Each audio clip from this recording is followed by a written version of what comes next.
Assalamualaikum warahmatullahi wabarakatuh. Waalaikumsalam warahmatullahi wabarakatuh. Alhamdulillah sahabat-sahabat Fatayat dimanapun Anda berada, kali ini bisa bertemu dengan kita bidang litbang yang akan mengenalkan beberapa khazanah yang ada di Bali.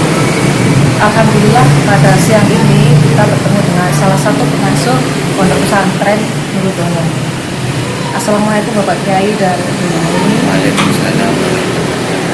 Sebelum kami menyampaikan beberapa hal, kami ingin memperkenalkan terlebih dahulu bahwa saya Wahyuni, koordinator Litbang pengurus cabang Fatayat Bangil, dan ini adalah partner kami Rukaya dari Amalia Putranipun Kiai Sipromulis. Nah, di sini itu pada periode kali ini bidang litbang itu ingin mengangkat beberapa kekayaan yang ada di Bali. Yang pertama, kita sudah mengangkat Pondok Cangaan sebagai pondok yang sangat tertua sekali di Bangil. Kedua, kita sudah mengangkat Komandan Laskar Hizbullah Kiai Syukur Adenan. Dan untuk kali ini kami harus berkenalan dengan Pondok Nurul Dolom. Jadi pemudi-pemudi Nahdlatul Ulama harus sangat kenal dengan figur-figur yang ada di Bangil dan orang-orang yang turut serta memperbesar Nahdlatul Ulama. Itu adalah maksud dari tujuan kami Sowan Peneliti. Kemudian dari hasil ini nanti kami pasti akan menulis dan kita akan mengupdate di media online, serta nanti insya Allah pada akhir periode hasil itu akan kami bukukan sebagai kenang-kenangan dari perjalanan di periode kali ini. Baik, akan saya mulai tentang yang pertama. Sebetulnya kita harus tahu bagaimana sih sejarah Pondok Nurul Dolom ini. Sejarah Pondok Nurul Dolom tidak lepas dari figur pendiri Pondok Pesantren Salafiyah Nurul Dolom dan tidak lepas dari peran para guru-gurunya. Awal ngaji dari pendiri Pondok Nurul Dolom adalah Pondok Pesantren Al-Mansur Popongan, dan pada waktu itu belum dinamakan Al-Mansur karena pendiri Pondok Al-Mansur Popongan adalah Simbah Kiai Haji Mansur. Simbah Kiai Haji Mansur itu santri dari Sayyidina Syekh Zainuddin bin Mu'min. Sayyidina Syekh Zainuddin bin Mu'min itu termasuk guru dari pendiri Nahdlatul Ulama, Hadratus Syekh Simbah Kiai Hasyim Asy'ari dan Hadratus Syekh Simbah Kiai Abdul Wahab Hasbullah. Di sana 3 tahun, dan setelah itu Kiai Anwar itu mondok di Mojosari. Mojosari Nganjuk juga asuhan Simbah Kiai Zainuddin. Jadi umurnya sangat panjang. Mbah Mansur itu juga santri Mbah Zainuddin. Kakek saya Kiai Suratin santri Mbah Zainuddin. Bapak saya pendiri Pondok Dolom juga santri Mbah Zainuddin 3 tahun. Pondok di Mojosari itu 6 tahun. Setelah itu pindah di Sayyidina Syekh Juweni bin Nuh, tetap Kediri. Termasuk awal cikal bakal dari Pondok Nurul Dolom itu berawal dari Pondok Tetep. Sedangkan Simbah Kiai Juweni Nuh itu santri kesayangan dari Simbah Kiai Hasyim Asy'ari. Termasuk transmisi ilmiah, kebanyakan kitab-kitab yang dikaji oleh Mbah Anwar itu dari Mbah Juweni Nuh. Di situ ada cerita ketika itu Yai Anwar kepingin ziarah ke makam-makam para guru dan makam-makam para wali, khususnya di Madura. Dan di situ disyaratkan oleh Mbah Juweni Nuh, Anwar, kamu boleh ziarah tapi tidak boleh jalan kaki. Dan pada waktu itu ya Anwar disuruh untuk menghutang uang ke salah satu juragan genteng di daerah Tertek itu, daerah Kediri. Dan setelah dapat hutangan, uang hutangan itu diserahkan kepada Mbah Juweni. Dan setelah diserahkan, malah sama Mbah Juweni diberikan kepada ya Anwar iki warga wisangu. Ojo sampai awakmu melaku, jangan sampai ziarah ini kamu jalan. Nah, ringkas cerita, dengan bekal itu sampai di Madura, dan di Madura uang dan bekal serta pakaian Yai Anwar itu hilang semuanya, menyebabkan harus mukim di Madura. Di situ ada komunikasi yang membuat Yai Anwar tertarik tinggal di Bangil, dan konon terus bisa kembali dan sowan lagi ke Tetek. Dan ada isyarat, nanti kamu naik apa saja yang penting sampai. Terus ciri-cirinya, kalau orang daerah situ itu tidak takut dengan tentara, tidak takut dengan militer, berarti insya Allah kamu bisa mendirikan pondok di daerah situ. Dan ketika sampai di Masjid Jamek, terus apa yang menjadi ciri-ciri yang disebutkan Mbah Juwenilo itu terjadi di Bangil.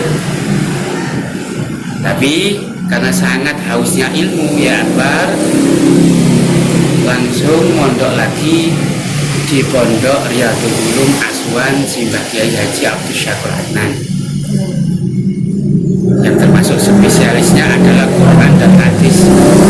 Tapi ya Anwar ketika di Bangil sudah hafal Quran, yang termasuk gurunya adalah Simbah Kiai Haji Sodik Muslim Genuk Watu Jombang.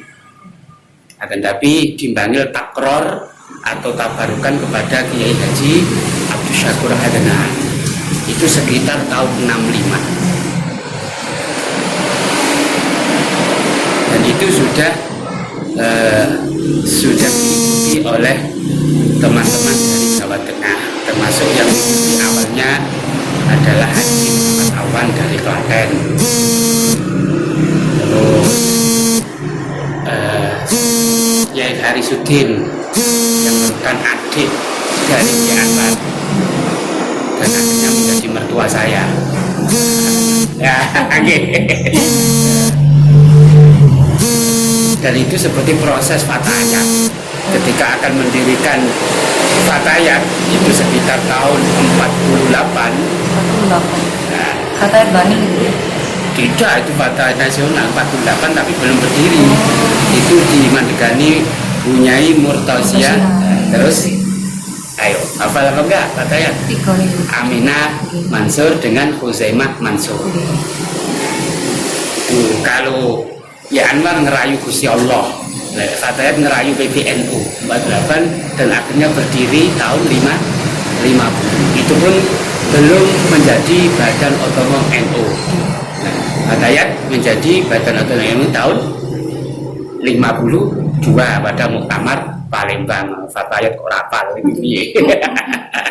Nah, ini pun ingatan 65 proses dan berdirinya di tempat ini sekitar tahun 68. Berarti wonten mriki tahun 68 pondok niki. Iya, kalau dulu kemana-mana termasuk toko rezeki pernah proses belajar mengajar di situ. Cuman belum ada madrasah. Kalau ngajinya termasuk dan mbah-mbah ning niki, kencanaan, dan Yai Mukti, dan Yai Syukur dan seterusnya. Bahkan ke semua Kiai Bangil para santri diarahkan ke sana. Maksudnya 68. Tapi kalau yang santri-santri yang ikut Bapak 11 orang itu mulai 65, 66 itu sudah, tapi belum bermukim pada satu tempat. Itu 11 santri itu dugi, maksudnya dugi sinten? Jawa Tengah. Jawa Tengah. Dan termasuk rekomnya itu seorang mursyid yang bernama Mbah Yai Jupri. Mbah Yai Jupri, akan tapi yang mengeksekusi Mbah Yai Maisur. Maisur itu kakeknya ini. Mbah Jupri itu buyutnya. Pondoknya istilahnya berdirinya sama, hampir sama dengan Canaan gitu. Itu yang membawa Toriko Naksabandi Khalidiyah, yaitu malah kakeknya lagi yaitu Mbah Abdul Jalil. Cuman Mbah Jupri dengan Yai Anwar itu tidak kenal. Cuman santrinya Mbah Jupri yang termasuk bernama Amin itu sok mondok nggone Yai Anwar, padahal Yai Anwar belum jadi yai ini. Ketika Mbah Yai Anwar sudah jadi kiai, tampuk pimpinan pesantren Al-Huda Petak itu sudah pada Mbah Maisur Jufri. Jadi yang menyuruh akhirnya Mbah Maisur Jufri. Sangat panjang perjalanannya ya. Iya, Tidak iya. sesederhana yang kita lihat. Enggak. Iya. Nah, Dan itu pun dipaksa oleh kiainya karena yang dipegang oleh Yai Anwar itu satu, ketika berorganisasi harus NU. NU pun harus menjadi istilahnya ketibal. Tidak ada keinginan sendiri, nggak ada. Kalau disuruh memilih, Yai Anwar tidak mau memilih pesantren. Itu murni termasuk secara batin itu yang menyuruh. Biasanya yang diikuti itu Mojosari, Teretep, dan Genepwatu serta Popongan. Dan selamanya anak turunnya menjadi apa istilahnya kacongnya pondok itu. Semua anak turunnya, kalau nggak mau jadi kacong, jangan mengaku anak turun Yai Anwar.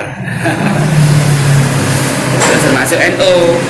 Kalau saya NU, kalau nggak mau NU, pergi dari sini. Jelas. Lajeng Yai Anwar itu asli Asli kelahiran Dawar, Manggis, Mojosongo, Manggis. Boyolali. Dawar, Manggis, Mojosongo, Boyolali. Terus ini ibunya Yai Anwar. Sama, tapi sempet Manggis, Mojosongo. Semuanya Jawa Tengah, Boyolali itu. Asli Jawa Tengah sedaya. Iya, Itu memang berdiri gitu. berdiri. Awal kali sebelah santri. Tapi yang perlu digarisbawahi, ya Anwar ketika mendirikan apa saja itu tidak berani mengakui semuanya ini santrinya Mbah Zainuddin Mojosari.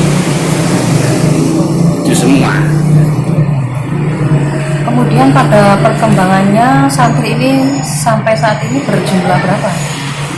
Biasanya ya Anwar itu santrinya dibatasi kisaran 150 sampai 300. Memang dibatasi gitu. Ya karena bukan batasan angkanya, akan tapi menurut Yai Anwar, kiai bisa bertemu dengan semua santri. Untuk ukuran Yai Anwar itu sekitar segitu. Dan wajibkan pada dirinya untuk setiap hari bertemu satu persatu dengan santrinya. Dan pernah sampai lebih dari 500, bahkan hampir 1000 itu setiap hari menangis ya Anwar, karena tidak bisa bertemu dengan santrinya.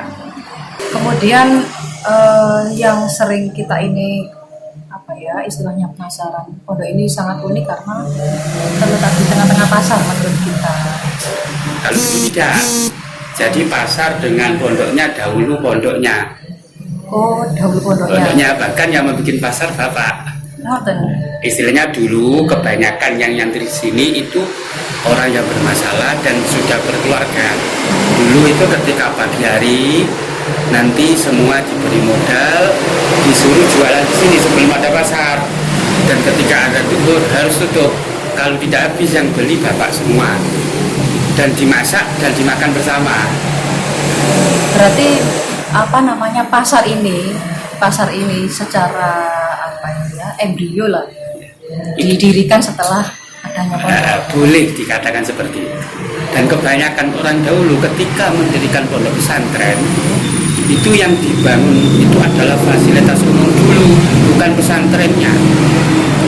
Itu adalah taktik termasuk Syekh Juwainino ketika berguru kepada Mbah Hashim Asy'ari, dan ketika sudah selesai sama Mbah Hashim itu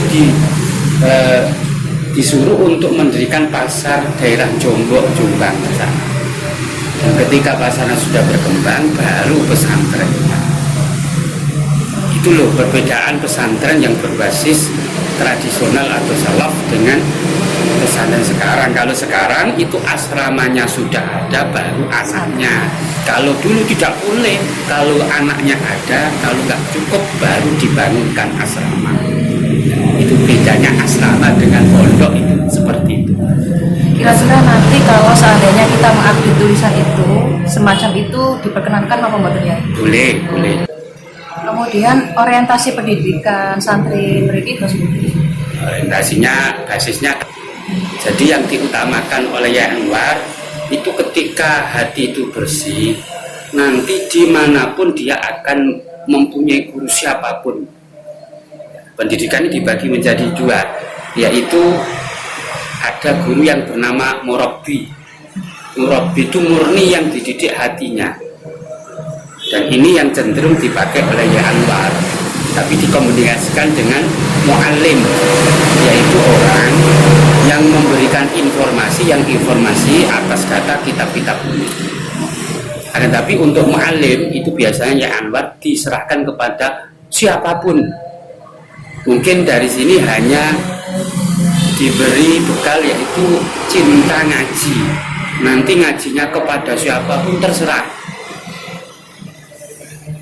Jadi orientasinya adalah hati itu wadah ilmu. Ketika wadah ilmu berubah hati itu bersih, maka diisi apapun akan manfaat. Apakah ada semacam torikoh di pondok sini? Torikahnya mengikuti Sayyidina Syekh Zainul Mu'min, ahsanu torikoh ta'limul muta'alim. Lebih baiknya torikoh atau metode menuju pada Allah adalah belajar mengajar. Sampai-sampai ada istilah guru besar atau grand syekh dari Yai Anwar, termasuk guru syekh dari Syekh Hasyim Asy'ari. Cok santri lek mulai kudu ulang, lek ora ono sing diulang, gedek-gedek cagak-cagak diulang.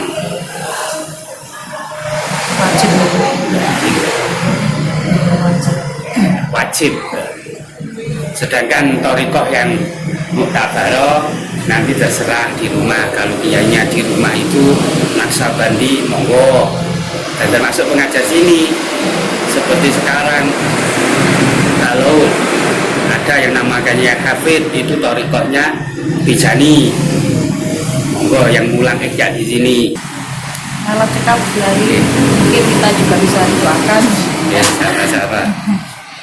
Semoga bisa istiqomah Oke, di monggo diaturi nih musim.